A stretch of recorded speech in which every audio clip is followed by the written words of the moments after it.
आने वाले समय में ये पुनर्निर्माण देश और विदेश के लोगों में एक नया आकर्षण पैदा करेगा।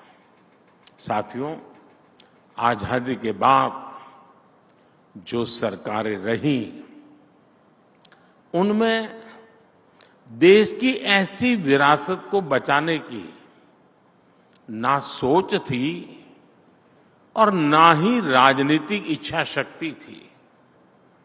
एक तो विदेशी दृष्टि से भारत को देखने की आदत थी और दूसरी तुष्टीकरण की मजबूरी थी, जिसकी वजह से भारत की विरासत, हमारी महान धरोहर ऐसे ही तबाह होती गई।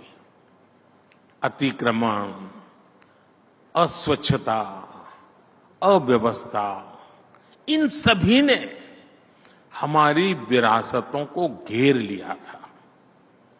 मैं काशी का सांसद हूं, मैं काशी का आपको उदाहरण देता हूं। वहां 10 साल पहले क्या स्थिति थी पूरा देश जानता है, लेकिन जब सरकार ने इच्छा शक्ति दिखाई तो लोगों ने भी सहयोग किया और काशी विश्वनाथ धाम के पुनर्निर्माण के लिए 12 एकड़ जमीन निकल गई। आज उसी जमीन पर म्यूजियम, फूड कोर्ट, मुमुक्षु भवन, गेस्ट हाउस, मंदिर चौक, एम्पोरियम, यात्री सुविधा के तरह अनेक प्रकार की सुविधाएं विकसित हो गई है इस पुनर्निर्माण के बाद। और आप देखिए 2 साल में 12 करोड़ से ज्यादा श्रद्धालु विश्वनाथ जी के दर्शन करने आए हैं। इसी तरह अयोध्या में श्री राम जन्मभूमि के विस्तारीकरण के लिए हमने 200 एकड़ जमीन को मुक्त कराया। इस जमीन पर भी पहले बहुत सघन कंस्ट्रक्शन था। आज वहां राम पथ, भक्ति पथ, जन्मभूमि पथ और अन्य सुविधाएं विकसित की जा रही है।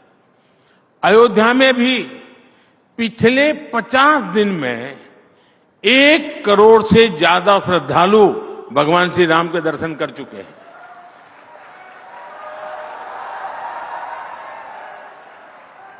कुछ ही दिन पहले मैंने द्वारिका जी में भी विकास के अनेक कार्यों का लोकार्पण किया। वैसे साथियों, देश को अपनी विरासत को सहेजने का मार्ग एक तरह से यहां गुजरात की धरती ने दिखाया था। याद कीजिए, सरदार साहब के नेतृत्व में सोमनाथ मंदिर का जीर्णोद्धार अपने आप में बहुत ही ऐतिहासिक घटना थी। गुजरात अपने आप में ऐसी अनेकों विरासत को संभाले हुए है।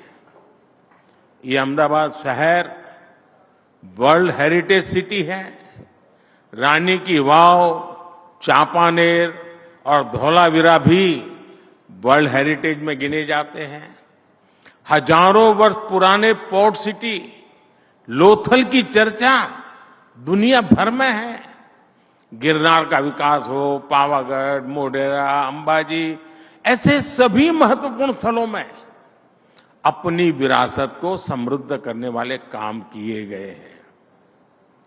साथियों, हमने स्वतंत्रता संग्राम से जुड़ी विरासत के लिए राष्ट्रीय प्रेरणा से जुड़े अपने स्थानों के लिए भी विकास का अभियान चलाया है। हमने दिल्ली में, आपने देखा होगा, एक राजपथ हुआ करता था। हमने राजपथ को कर्तव्य पथ के रूप में विकसित करने का काम किया।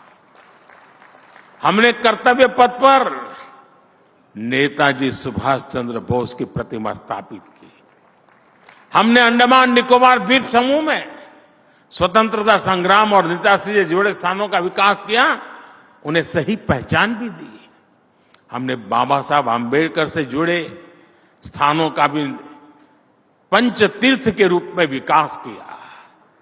यहां एकता नगर में सरदार वल्लभ भाई पटेल स्टैच्यू ऑफ यूनिटी आज पूरी दुनिया के लिए आकर्षण का केंद्र बन गई है। आज लाखों लोग सरदार पटेल जी को नमन करने वहां जाते हैं। आप दांडी देखेंगे, वो कितना बदल दिया है। हजारों लोग दांडी जाते हैं आज। अब साबरमती आश्रम का विकास और विस्तार इस दिशा में एक और बड़ा कदम है।